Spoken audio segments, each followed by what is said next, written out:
যদি একটা ইনফরমেশন থাকে যে উফরাবাজার ঝিনাইহানি যে এরিয়াটা আছে এখানে একটা ট্রাক গাড়ি সাসপিশিয়াস কন্ডিশনে পার্ক আছে।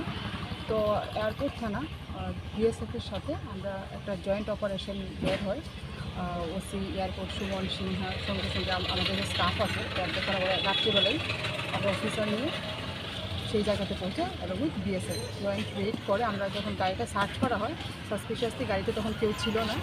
গাড়িটার নাম্বার ছিল West Bengal registration number WB61B1917। গাড়িটা ট্রাক গাড়িটা চেক করার পরে দেখা যায় এখানে ওপরে কিছু ভুট্টার ব্যাগস আছে। তো সেইগুলি দেখে যখন ভুট্টাগুলি সরানো হয় তখন এখানে দেখা যায় প্রচুর পরিমাণে এখানে কার্টেল যার মধ্যে ইলিগাল কাপ সিরাপ আছে। তো আমরা এগুলি তারপরে কাউন্টিং হওয়ার পরে দেখা যায় এখানে টোটাল কাপ সিরাপ 84,800 বোতল, যেটা অ্যাপ্রক্সিমেট যেটা মার্কেট ভ্যালু তো এটার 175 বডি রেট, তো 1.5 crore, কিন্তু এটা ইলিগালি এটা ধরতে গেলে 3 crore কাছাকাছি হয়ে যাবে।